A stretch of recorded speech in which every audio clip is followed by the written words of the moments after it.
Ketua Menteri Datuk Patinggi Tan Sri Adenan Satem mahu rakyat Sarawak menjadikan negeri ini bebas daripada dadah. Katanya ini penting memandangkan isu dadah semakin membimbangkan dan usaha menyelamat anak bangsa perlu dilakukan bagi melahirkan masyarakat yang progresif pada masa depan. Tan Sri Adenan berkata perhatian terhadap keluarga harus dititikberatkan memandangkan ia adalah faktor pelindung yang kuat terhadap anasir negatif terutama gejala dadah. Keluarga dan masyarakat yang sejahtera adalah faktor pelindung yang kuat terhadap anasir negatif terutamanya gejala penyalahgunaan dadah. Beliau juga mahu seluruh jentera kerajaan termasuk badan bukan kerajaan NGO yang terlibat bersatu dalam memerangi dadah terutama dalam mengurangkan permintaan dan penawaran dadah dalam pasaran.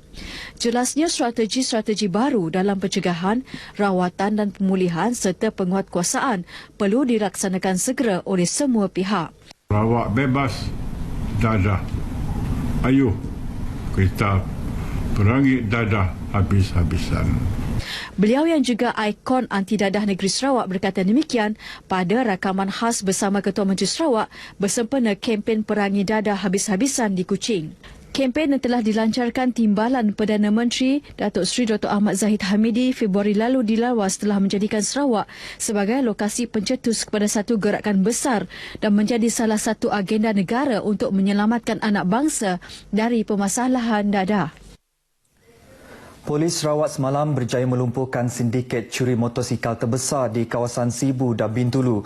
Menurut Ketua Jabatan Siasatan Jenayah IPK Sarawak, SSC Datuk Dev Kumar, ini berikutan tangkapan 6 suspek warga tempatan sejak Khamis minggu lepas di sekitar kawasan Sibu dan Selangau.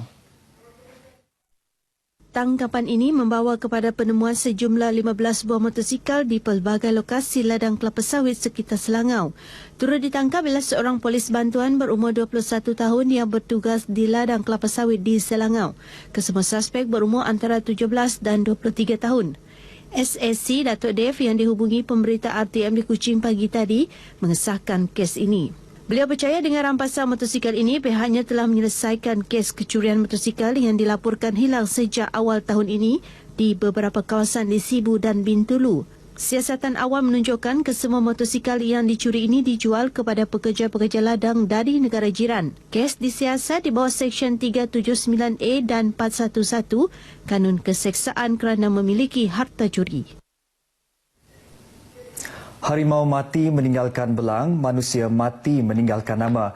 Begitu jugalah pahlawan negara mendiang Temenggung Datuk Kanang Anak Langkau yang telah meninggalkan kita lebih 3 tahun lalu. Namun wira bangsa ini tetap dalam kenangan.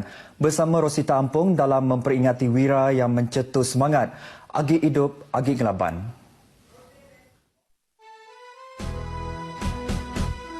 Tanggal 3 Januari 2013, negara dikejutkan dengan pemergian Kanang akibat serangan jantung pada usia 68 tahun.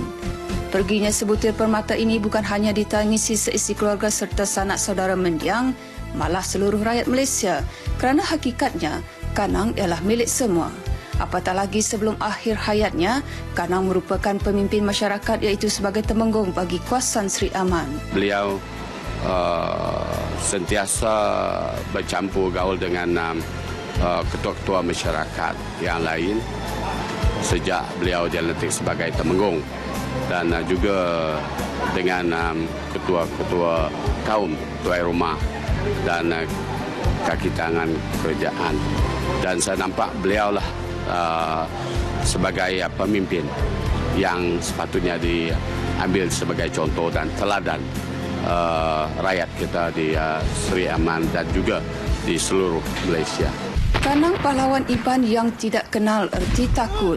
Dalam pertempuran menentang pengganas komunis di Tanah Hitam Perak pada 1980, Kanang cedera parah terkena tembakan di dada serta kiri dan kanan badan sehingga menyebabkan terburai usus perut.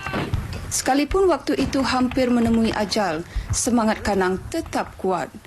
Kisah perjuangan serta keberanian luar biasa Wira ini dalam mempertaruhkan nyawanya untuk negara sentiasa mengundang rasa terharu rakan seperjuangan, khasnya bekas-bekas prajurit yang pernah merasa susah payah menentang pengganas komunis.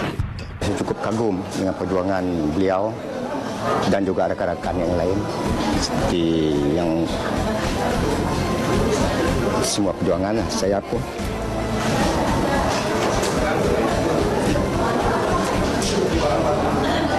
Saya nak berita jauh dalam pun masih terpahat dalam hati. Mengenang perjuangan beliau, saya masih ingat lagi beliau yang satu dia luka kan di KL di Kuala Lumpur. Lepas tu dia pergi ke rumah saya lah dengan keluarga saya. Dia menunjukkan dia punya luka di perutnya. Nasib baiklah saya masih hidup lagi, dia kata. Tapi dia semua segala-galanya berserah kepada Tuhan lah. Jadi untuk remaja sekarang ini kita patut menghargai perjuangan tentera kita, keselamatan kita, baiknya tentera laut, darat, udara juga kan. Semasa dalam berkhidmat dalam tentera, ya, beliau ada sebagai ikon kepada kami yang berkhidmat kemudian daripada beliau sebab keberanian dia tu. Kita semua tahu dia itu memang telah berkhidmat dengan sejujur-jujurnya dalam tentera. Dalam kalangan generasi muda yang pernah bersemuka dengan mendiang kanang, mereka dapat merasakan semangat patriotik yang begitu menebal terpahat dalam jiwa wira negara ini. Saya dapat nampak beliau merupakan seorang yang sangat bermotivasi tinggi, walaupun bukan dari segi berperang lah, tapi beliau menasihati supaya tidak berputus asa dari semua aspek, walaupun kita tidak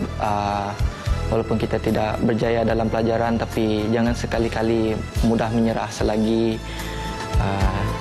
kita masih mempunyai peluang untuk mencari kerjaya. Sememangnya seperti moto beliau, agi hidup, agi ngelaban, sememangnya sentiasa diingat dalam pelbagai perkara, dalam mencapai satu perkara atau matlamat dalam hidup saya sendiri, dalam menimba ilmu maupun berjuang untuk mencintai negara saya sendiri, itu Malaysia.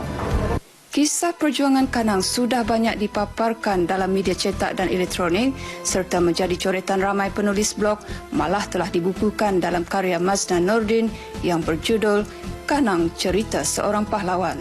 Namun ada satu lagi usaha yang telah dilaksanakan dalam mengangkat perjuangan pahlawan negara ini. Saban tahun semasa Bulan Kebangsaan, kita seringkali disajikan dengan filem-filem berunsur patriotik, antaranya seperti filem Sarjan Hassan, Bukit Kepong, 1957, Hati Melaya dan juga Lieutenant Adenan. Pastinya tahun ini akan bertambah satu lagi koleksi filem kenegaraan dan ianya tidak lain bukan filem yang berjudul Kanang Anak Langkau di Iban Warrior yang akan mula ditayangkan Khamis ini 25 Ogos. Menariknya, filem dari kisah benar yang mengangkat ketokohan pahlawan Iban dan juga prajurit Angkatan Tentera Malaysia mendiang Temenggung Datuk Kanang Anak Langkau ini dilakonkan oleh anak mendiang sendiri, iaitu Langgi Anak Kanang sebagai terajuk utama filem selain beberapa pelakon popular lain.